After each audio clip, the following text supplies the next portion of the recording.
What's up, everybody? This your boy Eric from Easy Computer Solutions. So if you want to spend about 150 to 200 bucks for a good smartphone, I may have the answer for you. I'm going to put two phones head to head and see which one is better bang for your buck. Today, guys, I got the new G3 in the building. I've been having this phone for a while now, been playing around with it, and it is a fantastic phone. Now, on this side, I have the Cubot X18. This device here is also a pretty good phone. And not only that, but this phone will cost you about 150 bucks.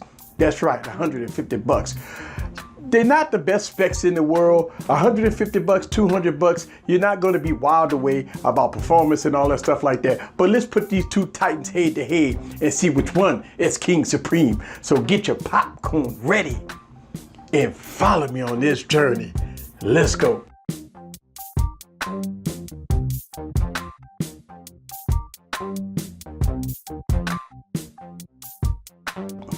What's up, guys? This is Eric again with another video. So let's go down to do a comparison between the new G3 and the Cubot X18. Both of these devices is pretty unique in its own way. So let's go down and talk about the specs on both of these devices. The new G3 has a 5.7-inch 720p screen. We got the MediaTek processor with 4 gigs of RAM. On the rear, we have dual camera setup, which consists of 13 megapixel and a 5 megapixel. And in the front, we got a 13 megapixel camera. Now, this device is running Android 7.1.1 with no skin on it. Look like it is very smooth and fluid, and we're gonna get into that when we talk about performance. So also the Cubot X18 has a 5.7-inch 720p screen. We have the MediaTek processor with 3 gigs of RAM. On the rear, we have a 16 megapixel camera, and on the front, we got a 13 megapixel camera. Both of these devices have 720p screens, so they won't wow you when it comes down to the spec sheet, right? So let's talk about the design on both of these devices. And I'm gonna tell you right here, we talking about 150 to $200 phones. When you look at both of these phones, both of them look like flagships when you're looking at them. I mean, wow, the new G3 has a gorgeous, this beautiful Galaxy S9 type looking device. It's supposed to be glass back. We have a glass front. I mean, this phone is beautiful. 18:9 aspect ratio. And when you look at it and it has that shimmer in the back, this phone is beautiful. So thumbs up to New that made such a beautiful phone. Now, the Cubot X18, this also a nice looking phone. It also has an 18:9 aspect ratio. So the only problem that I have with the Cubot X18 is that this device, even though it's 18:9 aspect ratio, it has a huge forehead and chin. And that is a huge problem compared to the new G3. When you put both of these devices together, you can see a difference when it comes down to the forehead and chin. But I really do like the new G3 for the beautiful classic design. So let's talk about the performance on both of these devices. And one of the things that I do want to bring up time and time again when I make these videos, the new G3 is a 2018 phone that's running Android 7.1.1. To me, again, unacceptable. I say it every time. I say it on a lot of my videos. I believe in 2018, this phone should have been running Android 8.0. The Cubot X18, I believe, came out right at the end of 2017, going into 2018. This phone is running Android 7.0.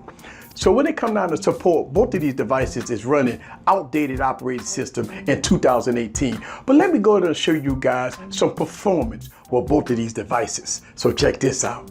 The Cubot is running the older version of the MediaTek processor, which is the 6737T, and the G3 is running the 6757 right here. Now look at that. Both of these devices is running the old version of Android, which is 7. The new G3 is running 7.1.1, but as you can see, both of them is pretty much out of date. All right, so let's go on to look at benchmark tests that I ran between both of these devices. So the single core score on the Cubot is 611 and multi-core score is 1688. And the new G3 single core score is 818 and multi-core score is 3038. Now, look at that. As you can see, both of these devices won't blow you away when it comes down to the numbers. Let's go to open up a game. Let y'all guys see the game in action.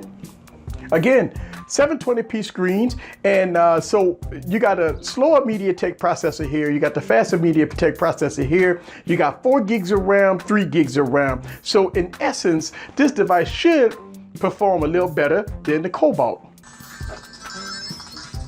See that? All right. Uh-oh, so the Cubot is stuttering a little bit, as you can see.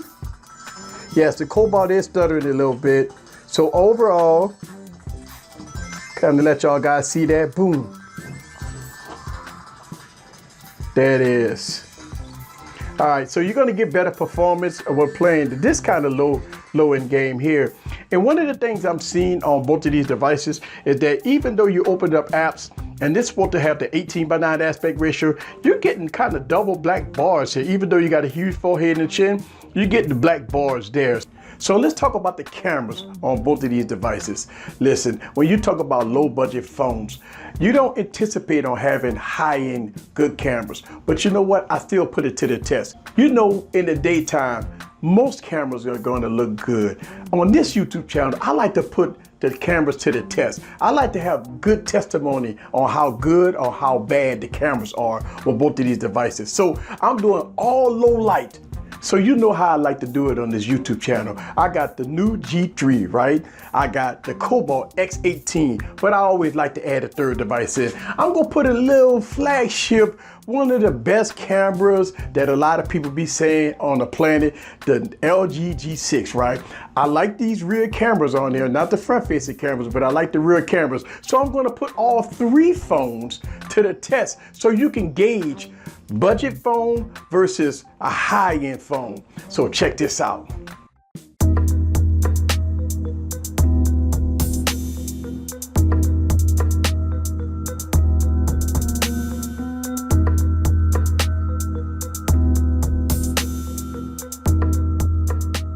All right, guys, so here it is. I got 3 phones in my hand. I got the new G3, also the Cubot X18, and I got the LG G6. As you can see when you watch the video, these phones did a okay job.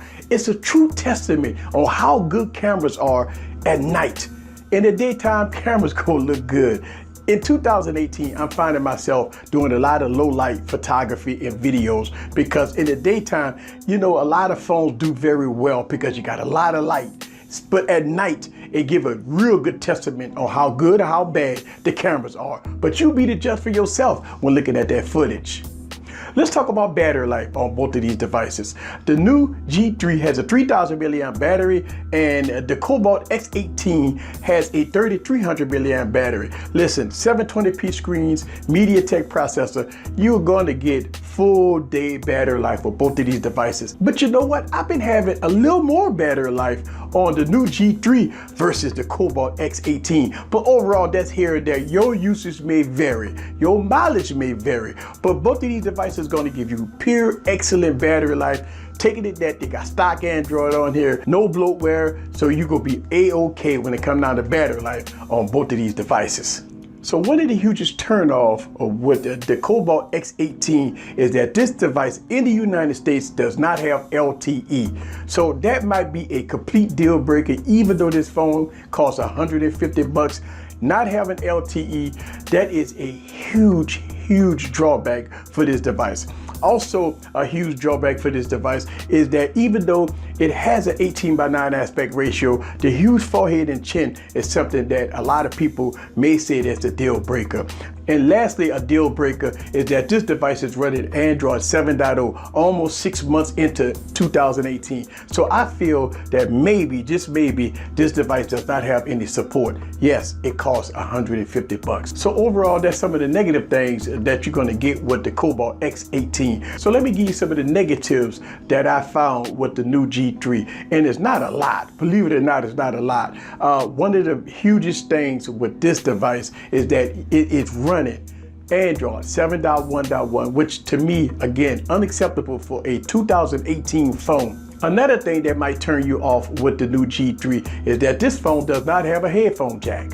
So that might be, again, a complete turn off to some people. You know what? At the end of the day, the new G3 is going to be my pick for this video comparison. This is Eric from Easy Computer Solutions. Leave your comments down below. Let me know what you think about both of these devices in action. See you guys on the next video. Peace. I like both of these phones. But Paul, this phone here, yeah, this is going to be my go-to phone. I like this phone. Later.